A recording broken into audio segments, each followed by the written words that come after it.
जय हिंद आप सभी को।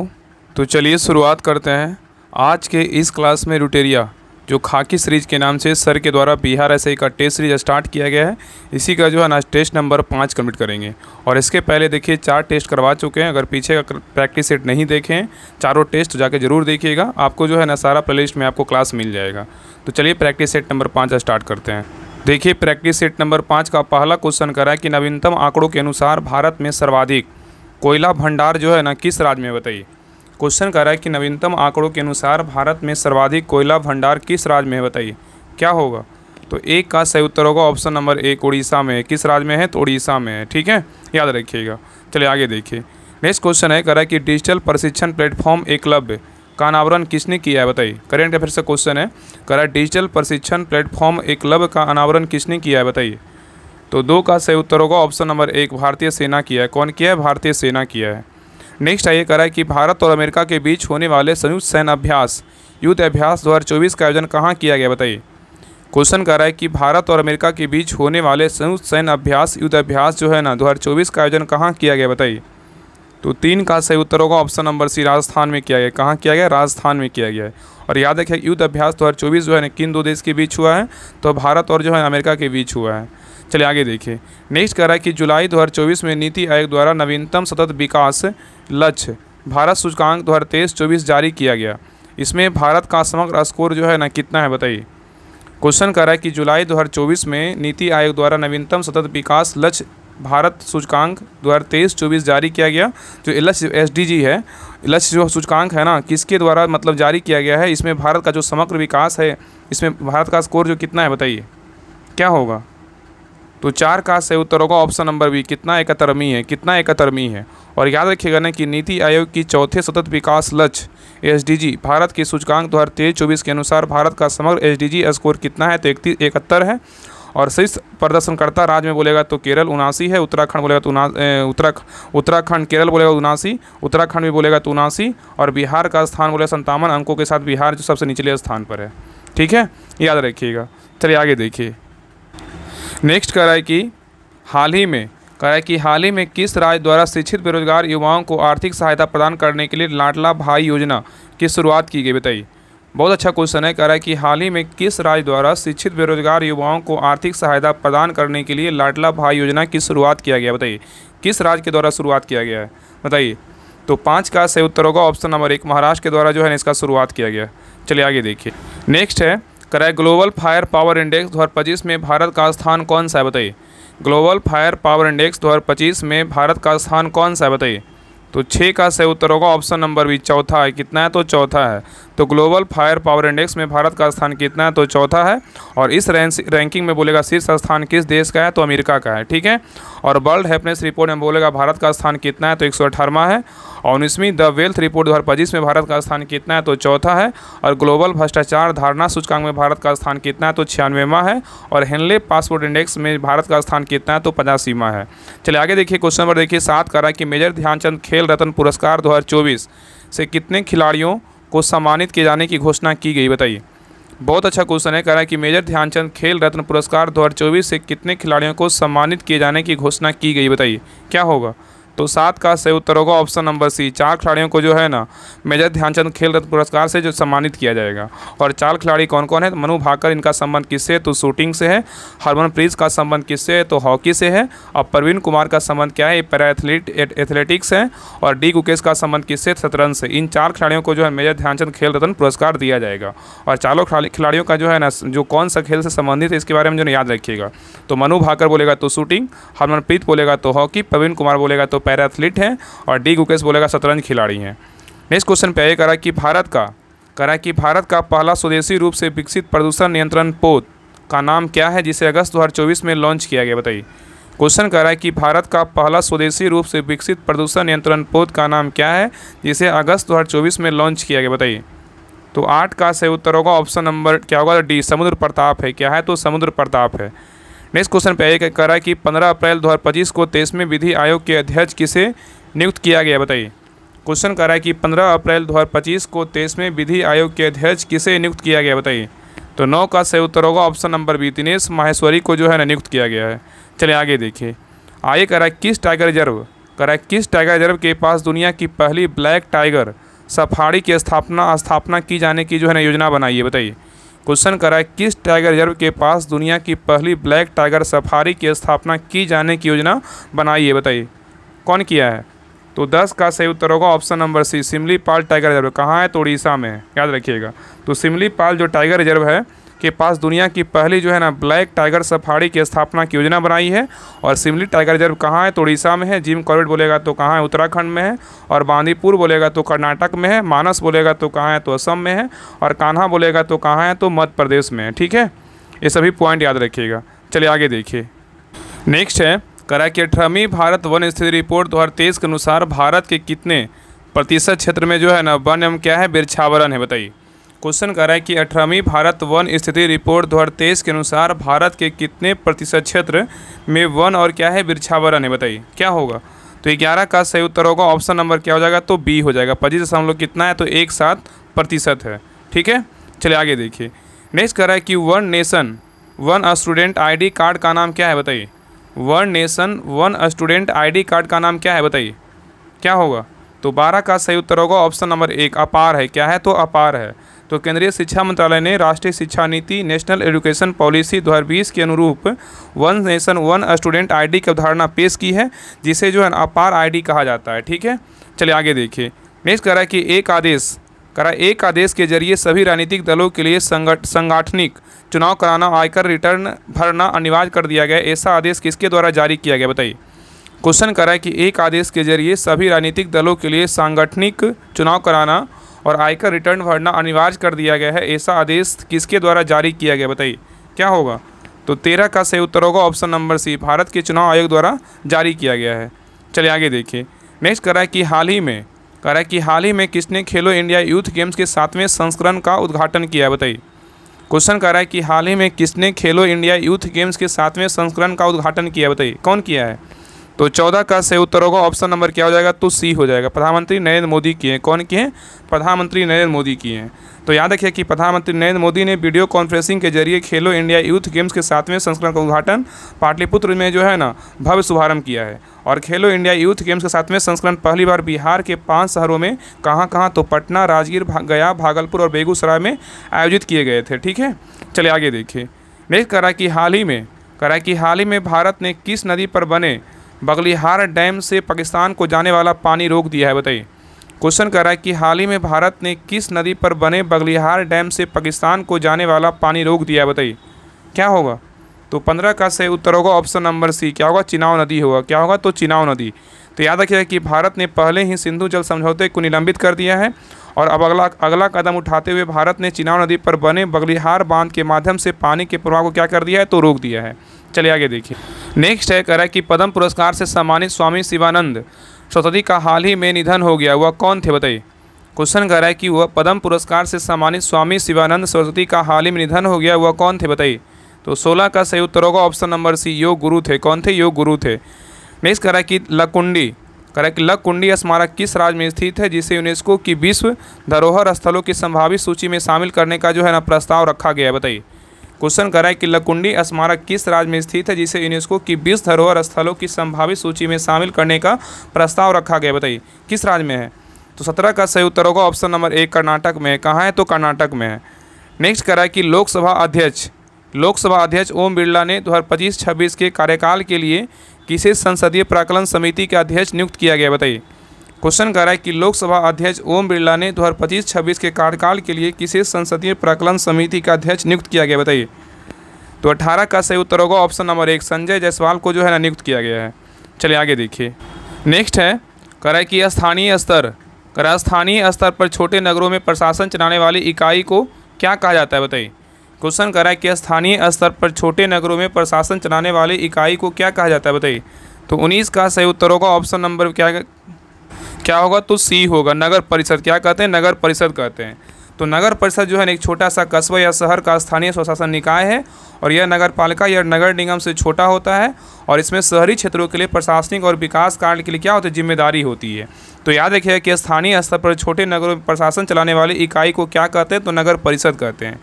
तो नेक्स्ट क्वेश्चन पे आइए कह रहा है ग्राम पंचायत सचिव के संबंध में कौन सा कथन जो है ना सत्य है, बताइए। करा कि ग्राम पंचायत सचिव के संबंध में कौन सा कथन सत्य है बताइए। तो 20 का सही उत्तर होगा ऑप्शन नंबर सी, उसे राज्य सरकार द्वारा क्या होता है, नियुक्त किया जाता है। यही बिल्कुल क्या है, सही है। याद रखिएगा कि ग्राम पंचायत का एक सचिव होता है, जो ग्राम सभा का भी क्या होता है, सचिव होता है, और सचिव का चुनाव नहीं होता है, उसकी राज्य सरकार द्वारा जो है ना, राज्य सरकार के द्वारा क्या होती है, तो नियुक्ति की जाती है। ठीक है, तो इसका सही उत्तर क्या होगा, ऑप्शन नंबर सी हो जाएगा। चलिए आगे देखिए।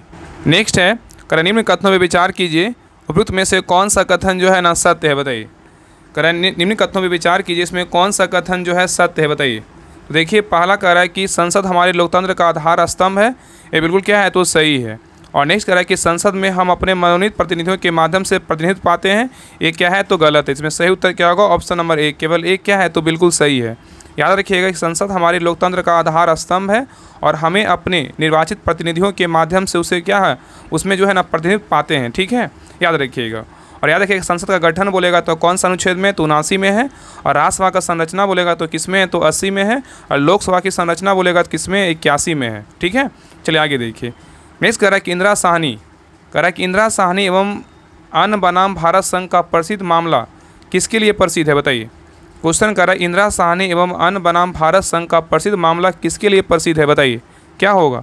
तो 22 का सही उत्तर होगा ऑप्शन नंबर बी, सामाजिक और शैक्षणिक दृष्टि से पिछड़े वर्गों के लिए आरक्षण का निर्णय देने को लेकर जो है ना प्रसिद्ध है। चलिए आगे देखिए।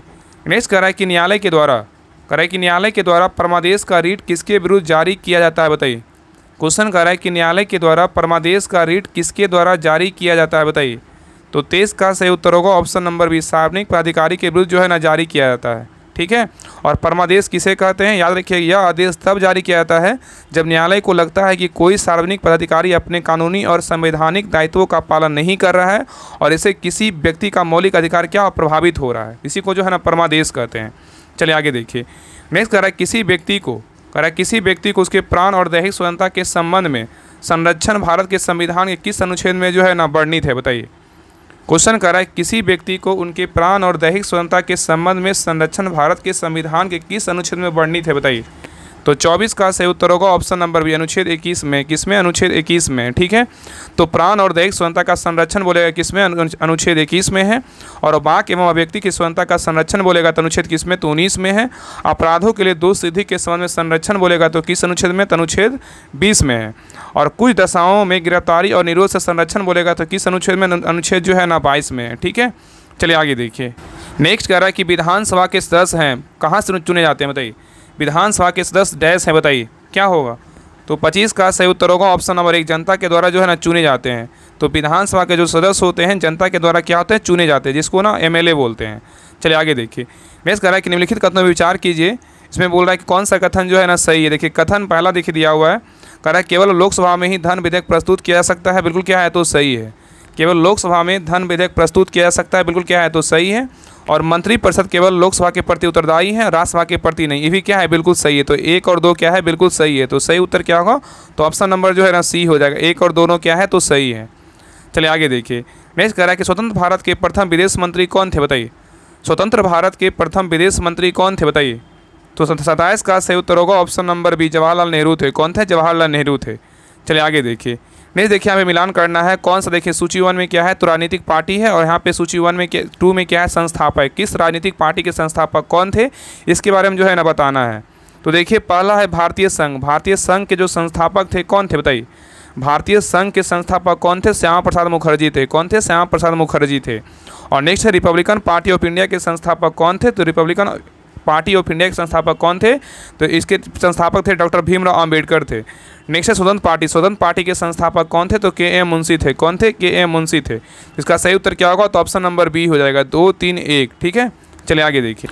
नेक्स्ट है कह रहा है कि निम्नलिखित में से कौन सा विषाणु जनित रोग है बताइए। कह रहा है निम्नलिखित में से कौन सा विषाणु जनित रोग है बताइए।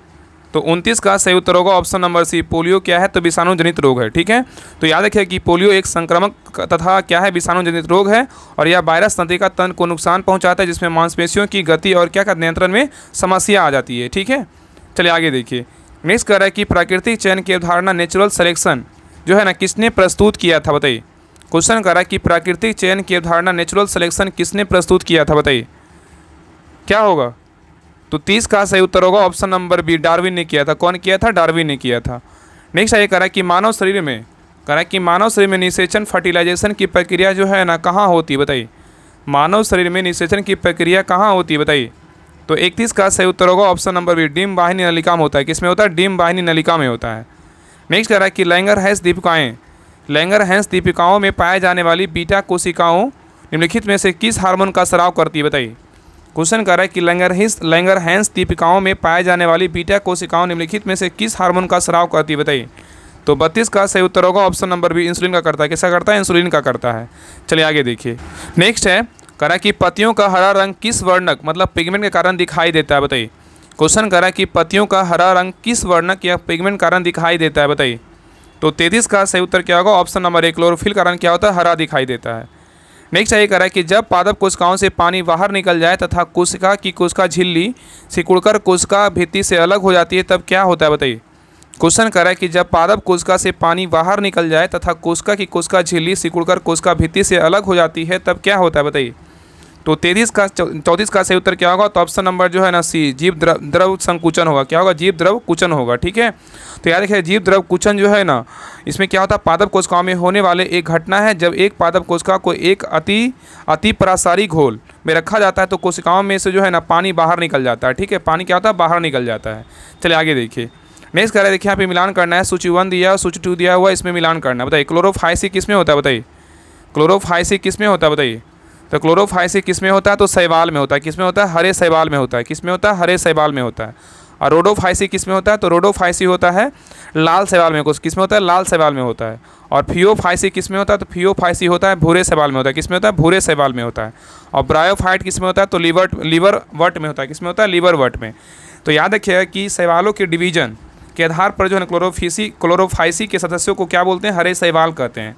शैवालों के डिवीजन के आधार पर क्लोरोफाइसी के सदस्यों को क्या बोलते हैं? प्राय हरे शैवाल कहते हैं। और फियोफाइसी के सदस्यों को भूरे शैवाल कहते हैं, जो मुख्यतः समुद्री आवासों में जो है ना पाए जाते हैं। और रोडोफाइसी को लाल शैवाल के नाम से जाना जाता है। और ब्रायोफाइटा के अंतर्गत मॉस, हॉर्नवट तथा लिवरवट आते हैं। ठीक है, तो इसका सही उत्तर क्या होगा? तो ऑप्शन नंबर बी हो जाएगा, 2, 3, 1, 4। चलिए आगे देखिए।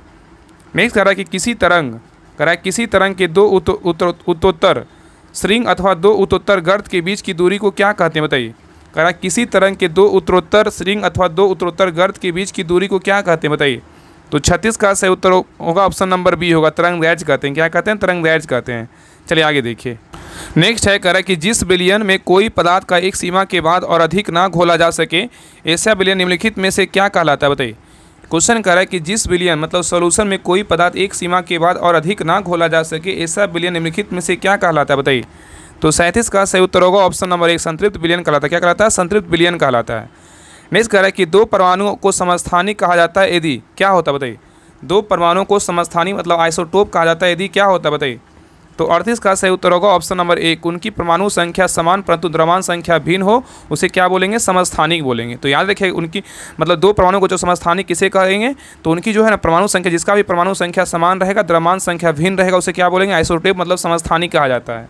ठीक है, चलिए आगे देखिए। नेक्स्ट कह रहा है कि निम्नलिखित में से सर्वाधिक और न्यूनतम अभिक्रियाशीलता वाला युग्म कौन सा है बताइए। क्वेश्चन कर रहा है कि निम्नलिखित में से सर्वाधिक और न्यूनतम अभिक्रियाशीलता वाला युग्म जो है ना कौन सा है बताइए। तो 39 का सही उत्तर होगा ऑप्शन नंबर डी, पोटेशियम और क्या है? तो गोल्ड है। क्या है? पोटेशियम और क्या है? तो गोल्ड है। चलिए आगे देखिए। कह रहा है कि आवर्त सारणी में लिथियम में सीजम की ओर जाने पर क्षार धातुओं का घनत्व समानता क्या होता है बताइए। क्वेश्चन कर रहा है कि आवर्त सारणी में लिथियम से सीजम की ओर जाने पर क्षार धातुओं का घनत्व समानता क्या होता है बताइए। तो 40 का सही उत्तर होगा ऑप्शन नंबर बी, बढ़ता है। क्या होता है? तो बढ़ता है। ठीक है, नेक्स्ट क्वेश्चन पे आइए। क्वेश्चन नंबर 41 कर रहा है स्थिर आयतन पर किसी निश्चित मात्रा वाली गैस का दाब उसके परम ताप के समानुपाती होता है या निम्नलिखित में से कौन सा नियम है बताइए। क्वेश्चन कर रहा है स्थिर आयतन पर किसी निश्चित मात्रा वाली गैस का दाब उसके परम ताप के समानुपाती होता है या निम्नलिखित में से कौन सा नियम है बताइए। तो 41 का सही उत्तर होगा ऑप्शन नंबर सी, गे-लुसांग का नियम है। क्या है? गे-लुसांग का नियम है। ठीक है, आगे देखिए। नेक्स्ट कर रहा है कि न्यूटन का गति का दूसरा नियम क्या है बताइए। न्यूटन का गति का दूसरा नियम क्या है बताइए। तो 42 का सही उत्तर होगा ऑप्शन नंबर बी, यह समझने में सहायता करता है कि बल वस्तुओं की गति को किस प्रकार जो है प्रभावित करता है। ठीक है, यही क्या है? तो न्यूटन का गति का क्या है? दूसरा नियम है। याद रखिएगा कि न्यूटन का गति का दूसरा नियम बल के प्रभावों को समझने में सहायक है, और न्यूटन के दूसरे नियम से जो है ना बल का व्यंजक प्राप्त होता है, और किसी वस्तु के समय में परिवर्तन की दर उस वस्तु पर आरोपित बल के समानुपाती होती तथा संवेग परिवर्तन बल की दिशा में होता है। ठीक है, चलिए आगे देखिए। नेक्स्ट कर रहा है कि बैरोमीटर। बैरोमीटर को जो है ना किससे मापते हैं बताइए? बैरोमीटर का प्रयोग कहाँ करते हैं, मापते हैं, बताइए क्या होगा? बताइए बैरोमीटर को क्या करते हैं, बताइए बताइए क्या होगा? तो देखिए पहला कह रहा है कि वायुमंडलीय दाब मापने हेतु प्रयुक्त किया जाता है बैरोमीटर का, बिल्कुल क्या है तो सही है। वायुमंडलीय दाब मापने हेतु प्रयुक्त करते हैं बैरोमीटर का, बिल्कुल क्या है तो सही है। आगे कह रहा है ऊंचाई ज्ञात करने हेतु प्रयुक्त किया जाता है, ये क्या है तो गलत है। द्रवों के घनत्व ज्ञात करने हेतु प्रयुक्त किया जाता है, ये क्या है तो गलत है। मौसम के पूर्वानुमान हेतु प्रयुक्त किया जाता है, ये भी क्या है तो सही है। तो 1 और 4 होगा, इसका सही उत्तर क्या होगा? तो ऑप्शन नंबर जो है ना सी हो जाएगा, 1 और 4। ठीक है, याद रखिए कि बैरोमीटर को वायुमंडलीय दाब मापने हेतु प्रयुक्त किया जाता है एवं मौसम के पूर्वानुमान हेतु जो है ना बैरोमीटर का ही प्रयोग करते हैं। और बैरोमीटर या वायु दाब मापी एक यंत्र है जिसके द्वारा वायुमंडलीय दबाव को जो है ना मापा जाता है। और वायु दाब को मापने के लिए बैरोमीटर में पानी, हवा अथवा पारा का जो है ना प्रयोग किया जाता है। और बैरोमीटर का आविष्कारक बोलेगा तो कौन किया था? एवेंजेलिस्टा टोरिसेली ने किया था। चलिए आगे देखिए। नेक्स्ट क्वेश्चन कह रहा है कि प्रतिध्वनि डैश के कारण सुनाई देती है, बताइए प्रतिध्वनि जो होता है किसके कारण सुनाई देती है बताइए? तो 44 का सही उत्तर होगा ऑप्शन नंबर सी, ध्वनि तरंगों के परावर्तन के कारण क्या होती है? सुनाई देती है। क्या सुनाई देती है? प्रतिध्वनि। ठीक है, तो स्पष्ट प्रतिध्वनि सुनने के लिए ध्वनि के स्रोत से बाधा की न्यूनतम दूरी इस दूरी की आधी मतलब यानी 17.2 मीटर होनी चाहिए। और मूल ध्वनि और प्रवर्तित ध्वनि के बीच समय अंतराल की स्पष्ट प्रतिध्वनि सुनने के लिए कम से कम 0.1 सेकेंड का समय होना चाहिए। ठीक है, याद रखिएगा। चलिए क्वेश्चन नंबर 45 पे कह रहा है कि निम्नलिखित में से कौन सी प्रक्रिया इंद्रधनुष के निर्माण में क्या है भूमिका निभाती है? बताइए क्वेश्चन कर रहा है निम्नलिखित में से कौन सी प्रक्रिया इंद्रधनुष के निर्माण में भूमिका निभाती है? बताइए कौन निभाता है? इसका सही उत्तर क्या होगा? ऑप्शन नंबर डी हो जाएगा, फिर सभी निभाता है, मतलब अपवर्तन भी निभाता है, पूर्णांतिक प्रवर्तन भी निभाता है और विक्षेपण भी निभाता है। तो याद रखिएगा कि इंद्रधनुष वायुमंडल में मौजूद बूंदों में प्रकाश के फैलाव और अपवर्तन तथा पूर्ण आंतरिक प्रवर्तन के कारण बनता है। और इंद्रधनुष एक प्राकृतिक स्पेक्ट्रम है जो बारिश के बाद आकाश में क्या होता है? दिखाई देता है। और इंद्रधनुष हमेशा सूर्य के विपरीत दिशा में क्या होता है? तो बनता है। चलिए क्वेश्चन नंबर 46 पे कह रहा है कि ताप बढ़ाने पर सभी शुद्ध धातुओं के प्रतिरोध पर क्या प्रभाव होता है? बताइए ताप बढ़ाने पर सभी शुद्ध धातुओं के प्रतिरोध पर क्या प्रभाव होता है? बताइए। तो 46 का सही उत्तर होगा ऑप्शन नंबर डी, बढ़ता है। क्या होता है? तो बढ़ता है। नेक्स्ट कह रहा है कि पानी का हिमांक बिंदु कितना है? बताइए पानी का जो हिमांक बिंदु होता है कितना होता है? बताइए। तो 47 का सही उत्तर होगा ऑप्शन नंबर डी, 32 डिग्री क्या होता है? फारेनहाइट होता है। नेक्स्ट ये कह रहा है कि Mg2+ आयन का इलेक्ट्रॉनिक विन्यास क्या है? बताइए Mg2+ आयन का इलेक्ट्रॉनिक विन्यास कितना है? बताइए। तो 48 का सही उत्तर होगा ऑप्शन नंबर सी, 2 और 8 है। कितना है? तो 2 और 8 है। याद रखिए कि मैग्नीशियम जो होता है ना, मैग्नीशियम की परमाणु संख्या कितना होता है? तो 12 होता है। और तत्व बोलेगा तो क्या है? तत्व जो है ना मतलब 12 तत्व। मैग्नीशियम में इलेक्ट्रॉनों की संख्या बोलेगा तो कितना होता है? 12 होता है। और Mg2+ में इलेक्ट्रॉन की संख्या बोलेगा तो 12 माइनस क्या होगा? तो 2 हो जाएगा। कितना होगा? 10 हो जाएगा। ठीक है, तो Mg2+ में आयन का इलेक्ट्रॉनिक विन्यास पूछेगा कितना हो जाएगा? तो 2 और 8 हो जाएगा। चलिए आगे देखिए। नेक्स्ट कह रहा है कि 1934 में किसके नेतृत्व में कांग्रेस सोशलिस्ट पार्टी की स्थापना हुई थी? बताइए क्वेश्चन कर रहा है कि 1934 में किसके नेतृत्व में कांग्रेस सोशलिस्ट पार्टी की स्थापना हुई थी? बताइए। तो 49 का सही उत्तर होगा ऑप्शन नंबर सी, आचार्य नरेंद्र देव एवं जयप्रकाश नारायण के द्वारा किया गया था। नेक्स्ट क्वेश्चन कह रहा है कि निम्नलिखित में से कौन 1857 की क्रांति का अग्रगामी था? बताइए क्वेश्चन कह रहा है निम्नलिखित में से कौन सा 1857 की क्रांति का अग्रगामी था? बताइए कौन था? तो 50 का सही उत्तर होगा ऑप्शन नंबर बी, सन्यासी विद्रोह था। क्या था? सन्यासी विद्रोह था। तो याद रखिए कि सन्यासी विद्रोह जो है ना 1763 से 1800 के बीच बंगाल और बिहार में हुआ था। और यह हिंदू सन्यासी साधुओं और फकीरों द्वारा ब्रिटिश ईस्ट इंडिया कंपनी के खिलाफ जो है ना किया गया था। तो नेक्स्ट क्वेश्चन पे आइए। नेक्स्ट देखिए यहाँ पे मिलान करना है। सूची 1 दिया है, सूची 2 दिया हुआ है। यहाँ पे पुस्तक है और किसका उसके रचनाकार कौन थे इसके बारे में देखिए दिया हुआ है। देखिए पहला है सोम प्रकाश। सोम प्रकाश के जो रचनाकार थे कौन थे? बताइए सोम प्रकाश के जो लेखक है बताइए कौन थे? तो सोम प्रकाश के लेखक कौन थे? ईश्वरचंद्र विद्यासागर थे। कौन थे? ईश्वरचंद्र विद्यासागर। नेक्स्ट है इंडियन मिरर। इंडियन मिरर के लेखक बोलेगा तो कौन थे? देवेंद्रनाथ टैगोर थे। कौन थे? देवेंद्रनाथ टैगोर। युगांतर के लेखक बोलेगा तो कौन थे? युगांतर के लेखक बोलेगा तो बरिंद्र कुमार घोष थे। कौन थे? बरिंद्र कुमार घोष थे। और नेटिव ओपिनियन के लेखक बोलेगा तो कौन थे? बी एन मंडलिक थे। कौन थे? B N Mandlik. तो सही उत्तर क्या होगा? ऑप्शन नंबर ए हो जाएगा, 3, 2, 4, 1। नेक्स्ट क्वेश्चन पे आइए। आगे कह रहा है कि भारत में तुगलक वंश के बाद कौन सा वंश दिल्ली पर जो है ना शासन किया था? बताइए क्वेश्चन कह रहा है कि भारत में तुगलक वंश के बाद कौन सा वंश दिल्ली पर जो है ना शासन किया था? बताइए तो 52 का सही उत्तर होगा ऑप्शन नंबर सी, सैयद वंश जो है ना शासन किया था। कौन किया था? सैयद वंश जो है ना शासन किया था। ठीक है, इसका ट्रिक होता है गुल खिले तो सैयद लोडी। ठीक है, इस पर बैठा लीजिएगा, सारा बैठ जाएगा। तो याद रखिएगा ना कि दिल्ली सल्तनत पर शासन करने वाला चौथा वंश बोलेगा तो सैयद वंश था, और इस वंश का संस्थापक बोलेगा तो कौन था? खिलजी खां था। और खिलजी खान जो है ना तैमूर लंग का सेनापति था, और भारत से लौटते समय तैमूर लंग ने खिलजी खां को जो है ना मुल्तान, लाहौर और दिलालपुर का शासक जो है नियुक्त किया था। और खिलजी खां की जो मृत्यु हुआ था 20 मई 1421 को हुआ था। नेक्स्ट क्वेश्चन पे आइए। आगे करा इनमें से किसने 1857 के विद्रोह में सक्रिय रूप से जो है ना भाग लिया था? बताइए, करा इनमें से किसने 1857 के विद्रोह में सक्रिय रूप से भाग लिया था? बताइए कौन लिया था? तो 53 का सही उत्तर होगा ऑप्शन नंबर डी, इनमें सभी भाग लिया था। नाना साहब ने भाग लिए थे, और बेगम हजरत महल भी भाग लिए थे, और मौलवी अब्दुल्ला भाग भी लिए थे। ठीक, तो इसका सही उत्तर क्या होगा? तो ऑप्शन नंबर डी, इन तीनों ने भाग लिया था। ठीक है, तो 1857 की क्रांति में भाग लेने वाले प्रमुख क्रांतिकारियों निम्न में कौन कौन है? तो नाना साहब ने कानपुर में, और बेगम हजरत महल जो लखनऊ में, और मौलवी अहमदुल्ला जो है ना फैजाबाद तथा बहादुर शाह जफर बोलेगा दिल्ली में जो है ना भाग लिया था। और भारतीय स्वतंत्रता सेनानी भीमराव जो बी डी सावरकर, भारतीय स्वतंत्रता सेनानी कौन थे? बी डी सावरकर ने 1857 क्रांति को भारत का पहला स्वतंत्रता जो है ना संग्राम कहा था। ठीक है, तो इसका सही उत्तर क्या होगा? ऑप्शन नंबर डी, इनमें से सभी हो जाएगा। चलिए आगे देखिए। आगे करा उस स्वतंत्रता सेनानी का नाम बतलाइए जिन्होंने गवर्नर जनरल को निम्नांकित जो है ना निम्नांकित पंक्तियाँ लिखी थी। देखिए पंक्तियाँ क्या था? तो मैंने घुटने टेक कर रोटी मांगी, लेकिन उसके बजाय मुझे पत्थर मिला। मैं ऐसे प्रत्युत्तर में से आश्चर्यचकित नहीं हूँ, ब्रिटिश राष्ट्र केवल शक्ति के सामने झुकता है। या किसने कहा था? किसकी पंक्तियाँ था? बताइए क्या होगा? या किसने कहा था, या तो किसकी पंक्तियाँ थी? बताइए। तो 54 का सही उत्तर होगा ऑप्शन नंबर सी, महात्मा गांधी का था। किसका था? महात्मा गांधी का था। ठीक है, याद रखिएगा। नेक्स्ट है, कह रहा है कि नाजीवाद किसका समर्थक था? बताइए, नाजीवाद किसका समर्थक था? बताइए। तो 55 का सही उत्तर होगा ऑप्शन नंबर सी, राज की सर्वोच्चता के सिद्धांत का जो है ना समर्थक था। नेक्स्ट है, ये कह रहा है कि निम्नलिखित में से कौन यूटोपिया नामक पुस्तक के लेखक है? बताइए, कह रहा है निम्नलिखित में से कौन यूटोपिया नामक पुस्तक के लेखक है? बताइए। तो 56 का सही उत्तर क्या होगा? ऑप्शन नंबर डी, थॉमस मोरे थे। कौन थे? थॉमस मोरे थे। नेक्स्ट ये कह रहा है कि लोथल नगर के संदर्भ में निम्नलिखित में से कौन सा कथन जो है ना सही नहीं है? यहाँ पे सही नहीं पूछा, बताइए। कह रहा है कि लोथल नगर के संदर्भ में निम्नलिखित में से कौन सा कथन जो है सही नहीं है? देखिए पहला कह रहा है यह गुजरात में माही नदी के किनारे बसा, ये क्या है? तो गलत है। और यह एक जो है ना लोथल नगर के बारे में बोल रहा है, यह एक बंदरगाह भी था, ये बिल्कुल क्या है? तो सही है। और आगे कह रहा है कि इस नगर में एक भंडारगृह भी था, ये भी क्या है? तो सही है। और यहाँ से एक इमारत मिली जहाँ मन के बनाने का क्या है? काम होता था। तो बी और सी डी क्या है? बिल्कुल सही है। और ए क्या है? तो गलत है। याद रखिएगा कि जो है ना लोथल जो है, लोथल साबरमती नदी की एक क्या है? सहायक नदी, और भगवा नदी के तट पर जो है ना अवस्थित है, ना कि माही नदी होगा। ठीक है, यहाँ पे क्या होगा? लोथल जो है ना भगवा नदी किनारे क्या है? तो अवस्थित है। और लोथल जो है सिंधु घाटी सभ्यता का एक प्रमुख बंदरगाह और व्यापारिक केंद्र था, और यहाँ एक भंडारगृह थी, और इस भंडारगृह से जो है ना कई मोहरे और मुद्रांकन मिला, और यहाँ पर एक इमारत मिली जहाँ मन के बनाने का क्या है? तो काम होता था।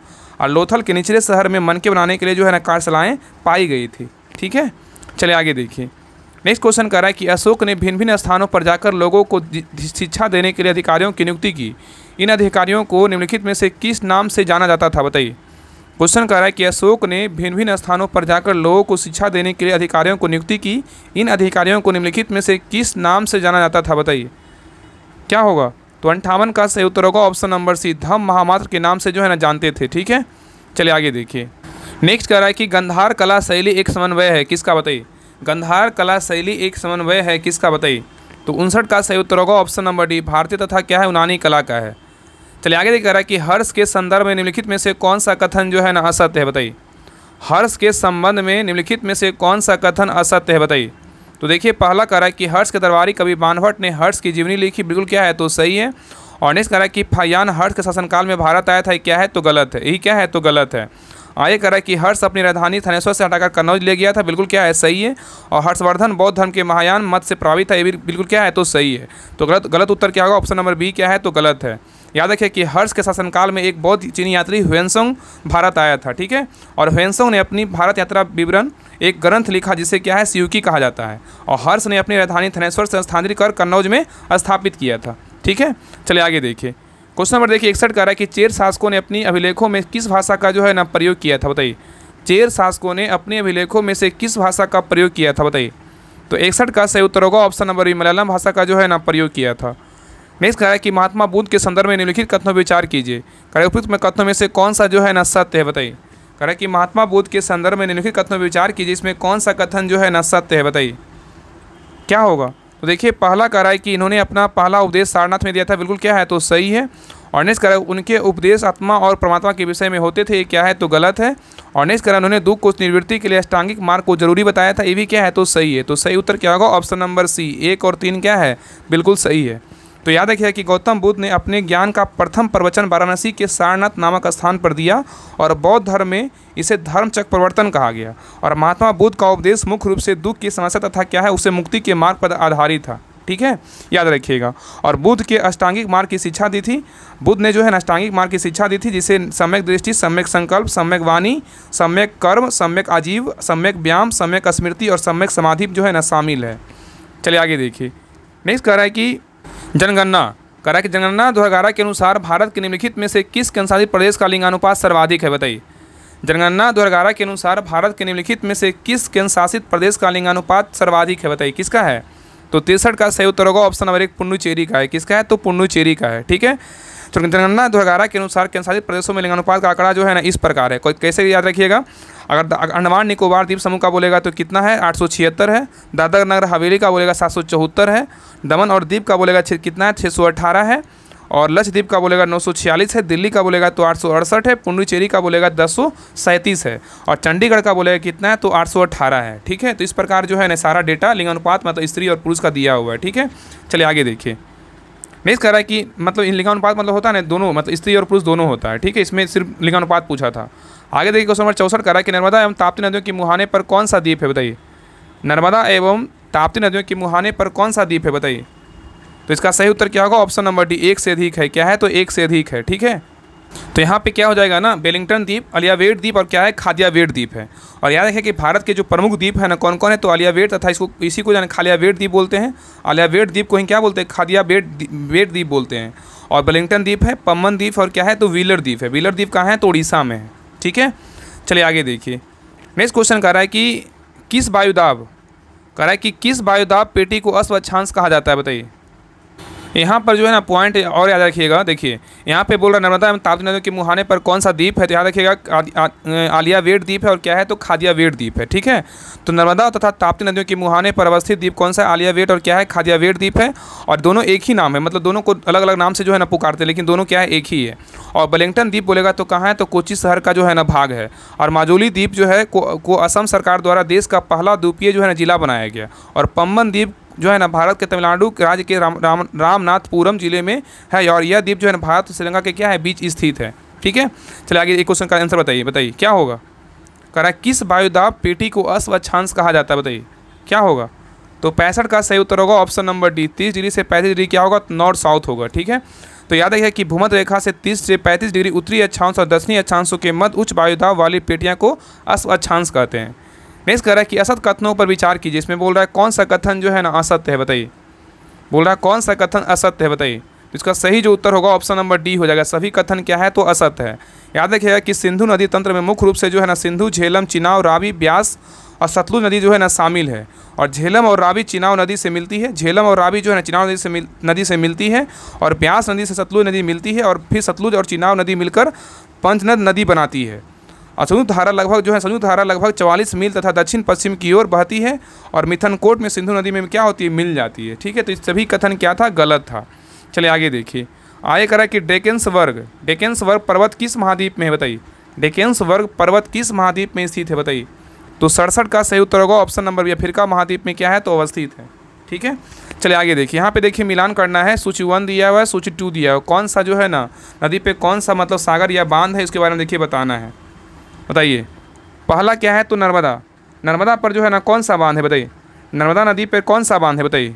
तो ओंकारेश्वर जो बांध है ना किस नदी पे तो नर्मदा नदी पे है, ठीक है। और चंबल नदी पे कौन सा सागर या बांध है, बताइए।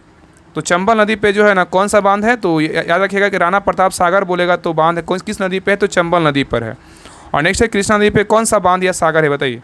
तो कृष्णा नदी पे जो है ना कौन सा है तो नागार्जुन सागर है, क्या है तो नागार्जुन सागर है। और कावेरी पे बोलेगा तो कौन सा है तो जो है ना मेट्टूर बांध है, कौन सा है तो मेट्टूर बांध है, ठीक है।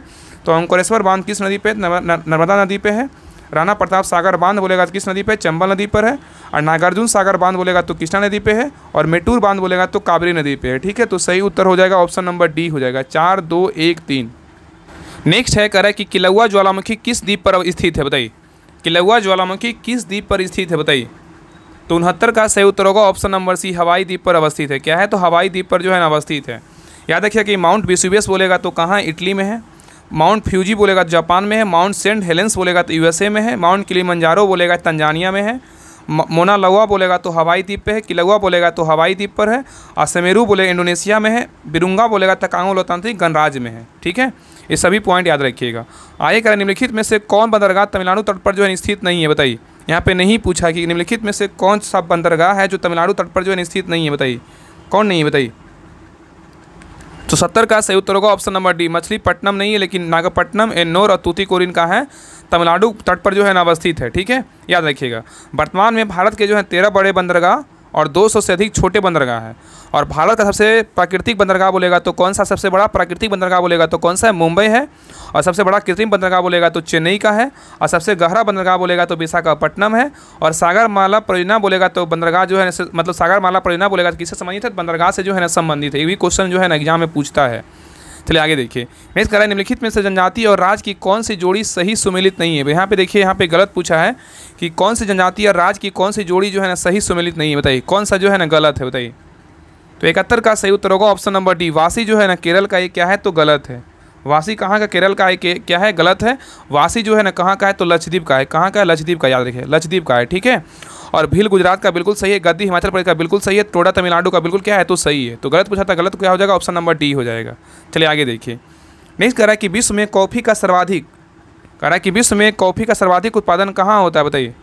विश्व में कॉफ़ी का सर्वाधिक उत्पादन कहाँ होता है? बताइए। तो सही उत्तर क्या होगा? ऑप्शन नंबर बी हो जाएगा, ब्राज़ील में होता है। कहाँ होता है? ब्राज़ील में होता है। नेक्स्ट कह रहा है कि ताल की मिट्टी किस फसल के लिए उपयुक्त मानी जाती है? बताइए। ताल की मिट्टी किस फसल के लिए उपयुक्त मानी जाती है? बताइए। तो 73 का सही उत्तर होगा ऑप्शन नंबर बी, रबी फसल के लिए जो है उपयुक्त मानी जाती है। चलिए आगे देखिए। नेक्स्ट है, कह रहा है कि असंगत जोड़ों को पहचानिए, मतलब गलत एक जोड़ा दिया हुआ है, मतलब एक गलत है। बताइए कौन इसमें गलत है, बताइए। तो देखिए, पहला कह रहा है उदयपुर वन जीव अभयारण्य कहाँ है? तो पश्चिमी चंपारण, बिल्कुल क्या है? तो सही है।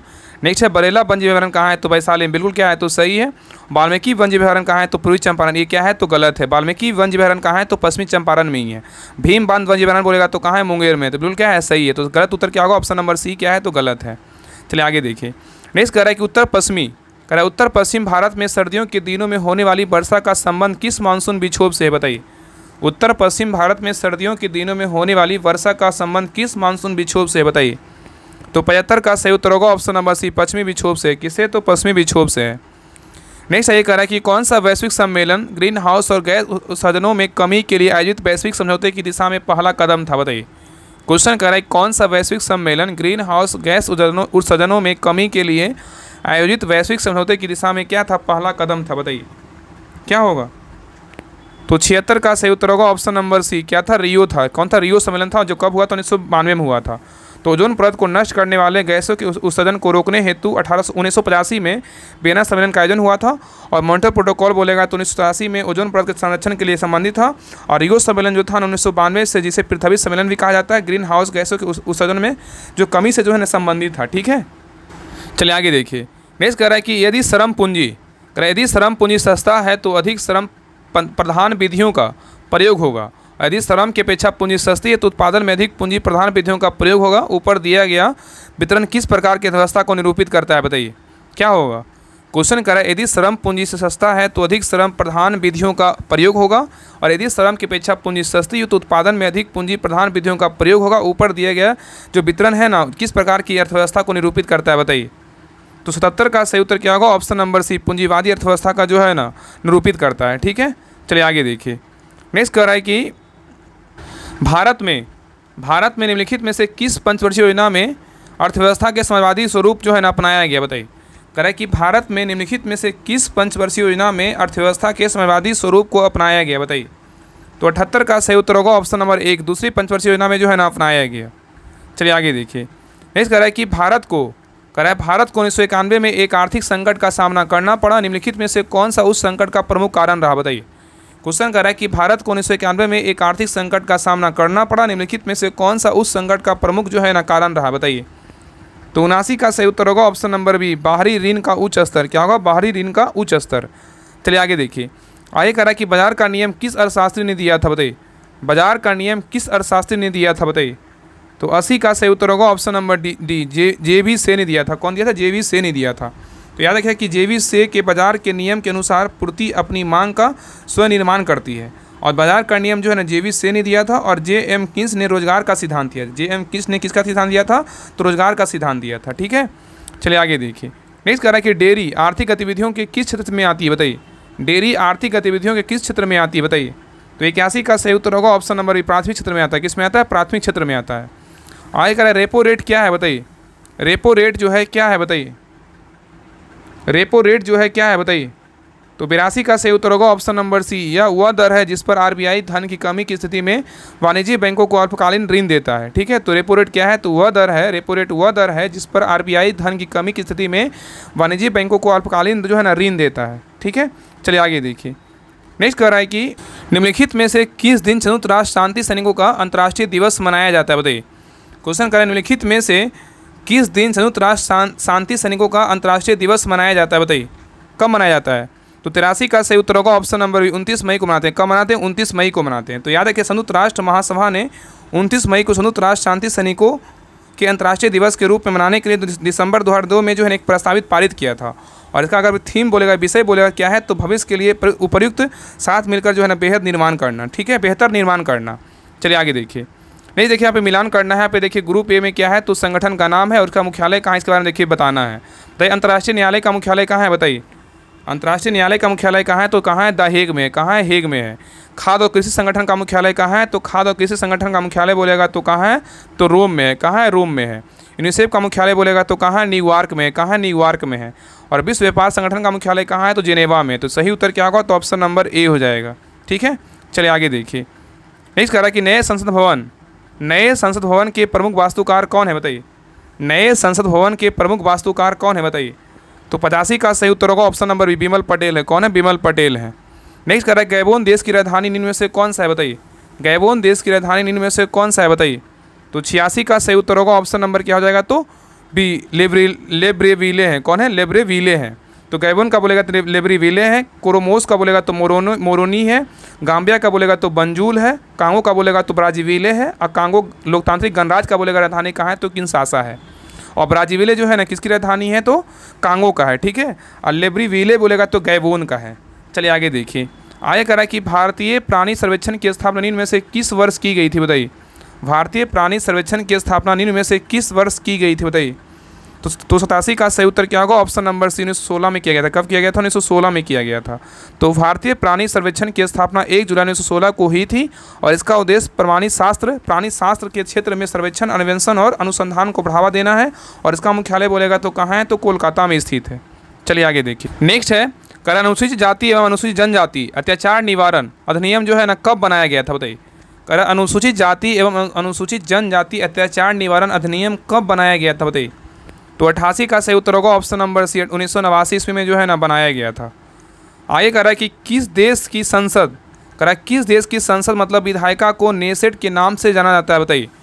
कह रहा है किस देश की संसद मतलब विधायिका को नेसेट के नाम से जो है ना जाना जाता है, बताइए। तो 89 का सही उत्तर होगा ऑप्शन नंबर 1, इजराइल को जो है ना मतलब नेसेट के नाम से जाना जाता है। ठीक है, तो इजराइल का बोलेगा तो संसद का नाम क्या है, तो नेसेट है। चीन का बोलेगा नेशनल पीपुल्स कांग्रेस है। और तुर्की का बोलेगा तो क्या है, तो ग्रेट नेशनल असेंबली है। और जापान का बोलेगा तो क्या है, तो डाइट है। फिर से देखिए, इजराइल का बोलेगा तो क्या हो जाएगा, नेसेट हो जाएगा। चीन का बोलेगा नेशनल पीपुल्स कांग्रेस हो जाएगा। तुर्की का बोलेगा ग्रैंड नेशनल असेंबली है। जापान का बोलेगा तो क्या हो जाएगा, डाइट हो जाएगा। आगे देखिए क्वेश्चन नंबर 90 का निम्नलिखित में से कौन प्रेम शब्द का पर्यायवाची नहीं पूछा है, बताइए।